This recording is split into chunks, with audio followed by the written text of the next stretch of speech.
यहाँ करनावल के 2 बार पूर्व चेयरमैन रह चुके सतीश जी से भी हम बात करेंगे किसान बिलों के बारे में, कृषि कानूनों के बारे में। चेयरमैन साहब, आपका भी पूरा समर्थन है, आपने आज लोकदल में भी वापसी की है और जो ये धरना प्रदर्शन चल रहे हैं यहाँ भी आपका पूरा समर्थन है। जानकारी ये भी है कि ये धरना भी करनावल में आपने ही शुरू कराया था, 30 दिनों से लगातार धरना है। क्या बीजेपी पार्टी से आप इसलिए नाराज हैं, क्या उनका कोई समर्थन आपको मिला? बीजेपी पार्टी का हमें किसानों को कोई समर्थन नहीं मिल रहा।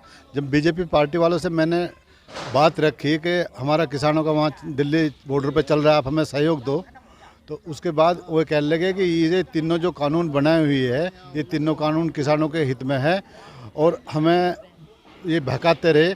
तो मैंने उनसे कहा कि जब तीनों कानून किसानों के हित में है तो सरकार यूं क्यों कह रही है कि इनमें संशोधन कर लो, सरकार यूं क्यों कह रही है कि MSP पे अपना कानून बनवा लो। जब उन्होंने सारा कुछ ठीक है तो फिर हमें बुला के कह क्यों रही? भाई उनको भी तो गलत लग रहा है, बीजेपी वालों को उन्हें गलत लग रहा है और गलत लगते हुए भी हमारे ये काले कानून जो है तीनों कानून वापस नहीं ले रहे, हमारे MSP पे कोई कानून नहीं बना रहे, बस कह रहे लेकिन कर कुछ नहीं रहे।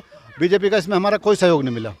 कई दौर की वार्ता भी हो चुकी है, वार्ता विफल है। आगे आज भी वार्ता होनी थी, वो भी आज डिस्क्लूड होकर कल होनी है और कहीं बात बनती हुई दिखाई नहीं दे रही है।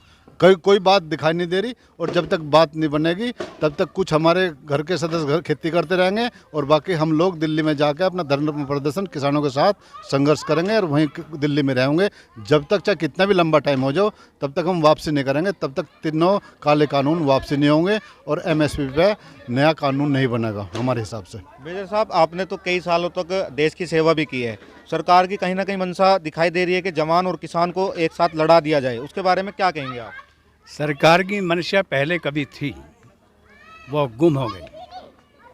365 वायदे मोदी जी ने किए जिनमें कोई भी वादा उसका पूरा नहीं हुआ और ये तीनों जो बिल पास हुए हैं राज्यसभा में, लोकसभा में, इनको लेकर के किसानों को बहुत भारी नुकसान पहुंचने वाला है।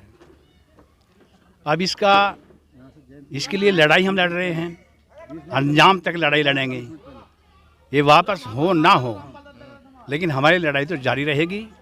स्टेटमेंट मैंने बहुत सुन रहा हूँ, डेली सुन रहा हूँ।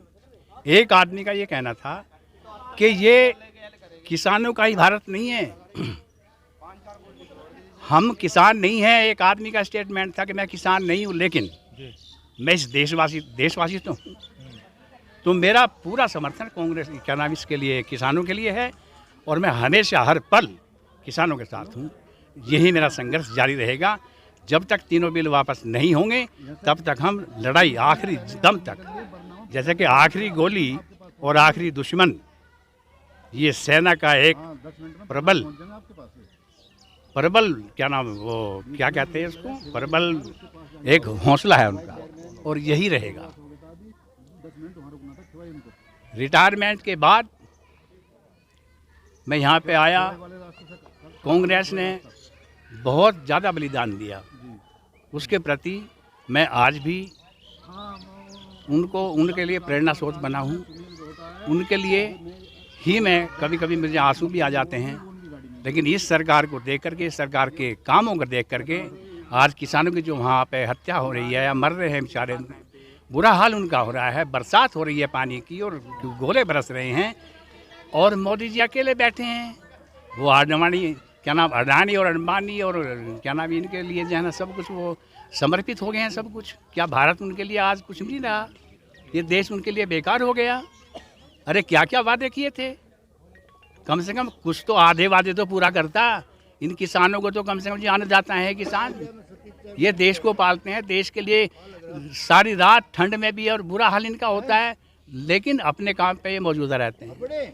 आज उन्हीं के लिए इतना बड़ा घपला हो रहा है, इतना बड़ा उनको जो है ना दोषी बनाया जा रहा है, खालिस्तानी बताया जा रहा है, पाकिस्तानी बताया जा रहा है।